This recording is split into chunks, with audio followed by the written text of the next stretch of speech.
Welcome students. Today our topic of discussion is resonance. Rules for writing resonance contributing structures. पहले दो parts में मैंने आपको चंद एक रूल्स को समझा दिया था. ये अब आपके दो रूल्स रह गए थे, उसको आज हम डिस्कस करेंगे.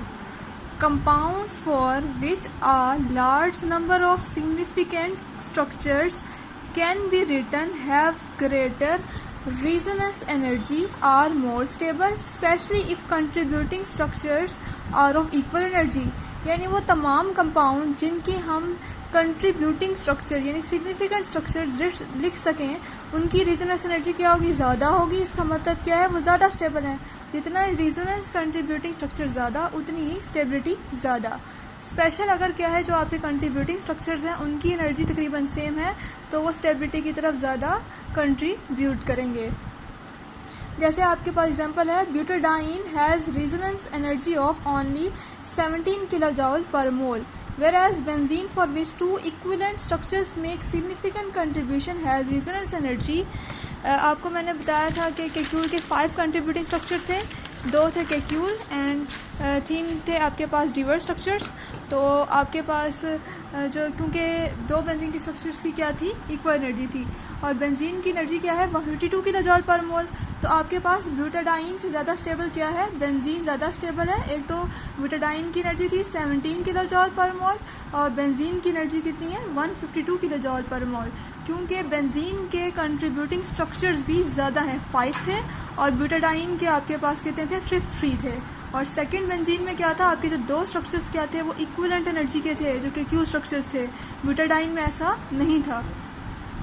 The greater acidity of nitric acid HNO3 as compared to nitrous acid is also attributed to the similar effect. The nitrate ion is more stable. अब वो कह रहे हैं कि नाइट्रिक एसिड ज़्यादा स्टेबल क्यों होता है आपके नाइट्रस एसिड की निस्बत? इसकी वजह है आपकी नाइट्रस एसिड की निस्बत इसकी वजह क्या है? जो आपके पास नाइट्रिक एसिड है उसमें क्या होता है? आपके पास नाइट्रेट आयन. नाइट्रेट आयन की कितने कंट्रीब्यूटिंग स्ट्रक्चर पॉसिबल हैं? 3, 1, 2 एंड 3. जो आपका नाइट्राइट आयन है जो कि नाइट्रस एसिड में होता है, उससे कंट्रीब्यूटिंग स्ट्रक्चर कितने? 2. मैंने आपको शुरू में बताया जिसके कंट्रीब्यूटिंग स्ट्रक्चर ज़्यादा होंगे वो ज़्यादा स्टेबल होगा.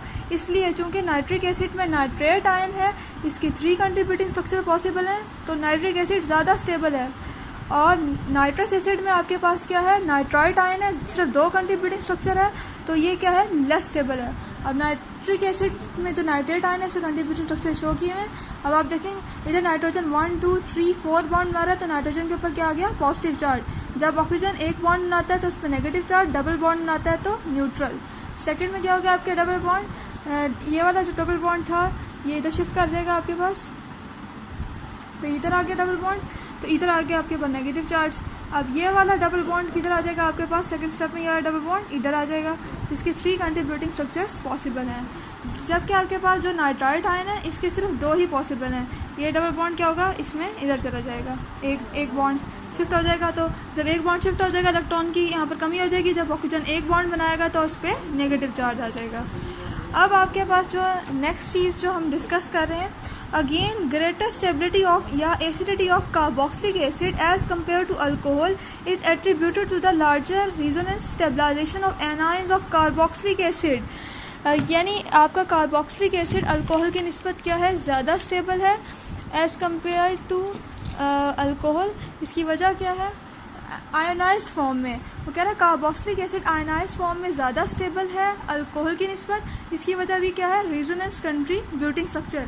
जैसे आपके पास अल्कोहल है, किसी भी बेस के साथ रिएक्ट करता है अपने के पास, तो क्या आ जाएगा आपके पास? O नेगेटिव ज़्यादा हो जाएगा और BH पॉजिटिव ज़्यादा, यानी RCH2O नेगेटिव. इसी तरह कार्बोक्सिलिक एसिड है, जब आपके पास कोई भी चीज़ है जिसके ऊपर लोन पेयर है तो इसका कार्बोक्सिलेट एनाइन बन जाएगा और BH पॉजिटिव. तो अब आपके पास जो है अनआयनाइज्ड फॉर्म में है कार्बोक्सिलिक एसिड. ये अनआयनाइज्ड फॉर्म के आपके पास कंट्रीब्यूटिंग स्ट्रक्चर किस तरह से हम लिख सकते हैं? अनआयनाइज्ड फॉर्म में क्या है? चूंकि ऑक्सीजन के ऊपर डबल बॉन्ड है, तो ये वाला आपके पास एक बॉन्ड इधर क्या है? इधर शिफ्ट कर जाएगा.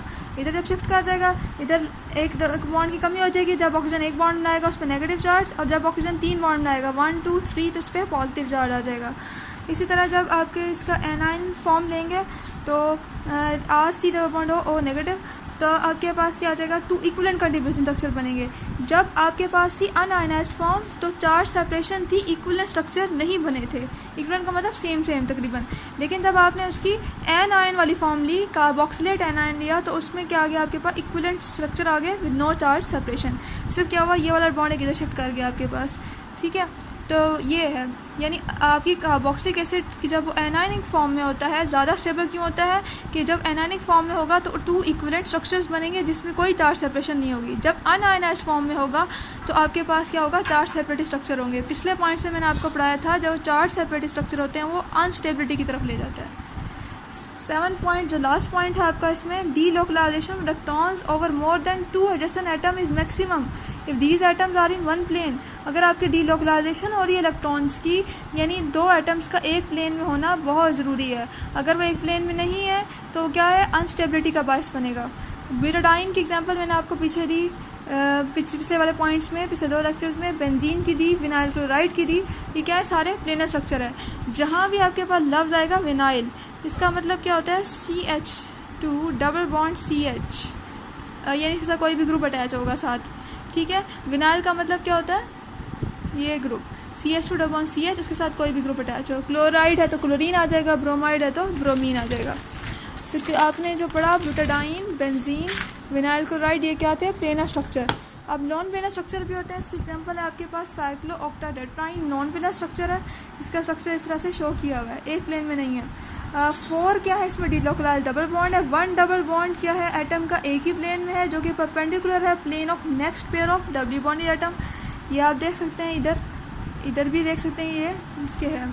अब आपने स्ट्रेंथ को बेसिस की वो कंपेयर कर रहे हैं। सबसे पहले आपके पास स्ट्रक्चर है एनालिन का। ये आपको मैंने सेकंड पॉइंट में पढ़ाया था कि एनालिन के 5 कंट्रीब्यूटिंग स्ट्रक्चर्स थे। इसके बाद सेकंड स्ट्रक्चर आपके पास 2,4,6 ट्राइनाइट्रो एनालिन, इसके हम कंट्रीब्यूटिंग स्ट्रक्चर्स को आगे डिस्कस करेंगे। और थर्ड है आपके पास NN डाईमिथाइल एनालिन, क्योंकि आपके पास ये N आ गया और NN को ट्वाइस क्यों किया हमने, क्योंकि आपके पास मिथाइल ग्रुप क्या है, 2 और एक ही नाइट्रोजन एटम के साथ अटैच हैं। इसका हम नाम क्या दिया, NN डाईमिथाइल एनालिन। अब कौन सा इन तीनों में से ज़्यादा बेसिक है, इसको हम डिस्कस करते हैं। आपको ये तो पता है एनालिन के कितने हैं, 5 कंट्रीब्यूटिंग स्ट्रक्चर्स हैं, जिससे कंट्रीब्यूटिंग स्ट्रक्चर ज़्यादा और उसकी बेसिसिटी ज़्यादा, इसलिए एनालिन क्या है, सबसे ज़्यादा स्टेबल है। सेकेंड नंबर पे आपकी बेसिसिटी किसकी होगी ज़्यादा, सबसे first of all aniline, second NN dimethyl 2,4,6 trinitro aniline, and third पे आ जाएगा आपके पास 2,4,6 ट्राइनाइट्रो एनालिन। यानी फर्स्ट ऑफ ऑल बेसिसिटी पे क्या आ गया, एनालिन, सेकेंड पे आ गया NN dimethyl 2,4,6 trinitro aniline, third पे 2,4,6 ट्राइनाइट्रो एनालिन। अब 2,4,6 ट्राइनाइट्रो एनालिन थर्ड पे क्यों आया, इसको हम डिस्कस करते हैं। ये वीकर स्पेस है, इससे कंट्रीब्यूटिंग स्ट्रक्चर कुछ इस तरह से हैं। ये पहला स्ट्रक्चर है आपके पास, सेकेंड एंड थर्ड, वही आपकी बॉन्ड की शिफ्टिंग हुई है।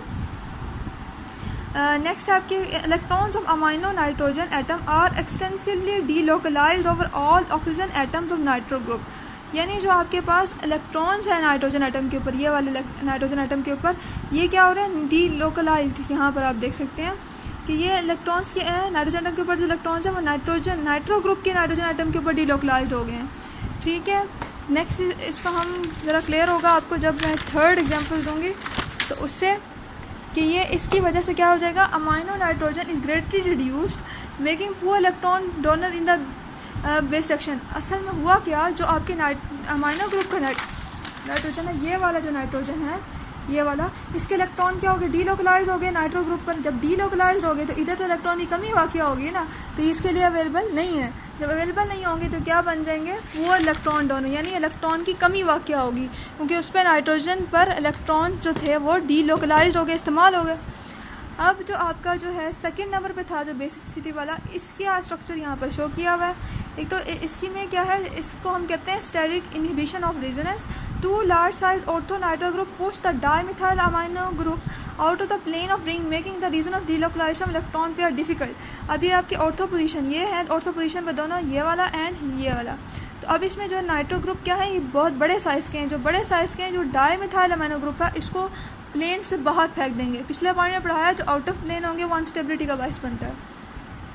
The NN dimethyl is a stronger base than trinitro alanine itself, the hindrance to delocalization by large nitro group in ortho position by pushing dimethyl amino group out of plane is called steric inhibition of resonance।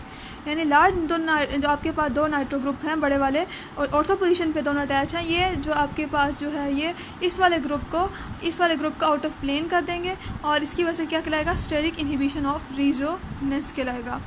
चूँकि जहाँ पर आपकी क्या थी, electron की delocalisation possible ना हो, तीनों में बेसिसिटी में फ़र्क क्या है, जहाँ पर इलेक्ट्रॉन की डीलोकलाइजेशन पॉसिबल ना हो उसकी बेसिसिटी को कम कर देगा। एनालिन सबसे ज़्यादा बेसिक क्यों था, उसमें 5 आपके पास क्या थे, रेजोनेंस कंट्रीब्यूटिंग स्ट्रक्चर, जो आपके पास ये सेकंड नंबर पे ये वाला था एन डाईमेथाइल 2,4,6 ट्राइनाइट्रोएलानिन। इसकी वजह क्या थी, इसने जो लार्ज साइज़ आपके नाइट्रो ग्रुप थे इसने इसको आउट ऑफ प्लेन फेंक दिया, डीलोकलाइजेशन आसान बना दी, डीलोकलाइजेशन को डिफ़िकल्ट कर दिया, इसलिए एनालिन की निस्बत क्या है, ये लेस बेसिक है। लेकिन ये 2,4,6 ट्राइनाइट्रोएलानिन की निस्बत क्या है, ज़्यादा बेसिक है।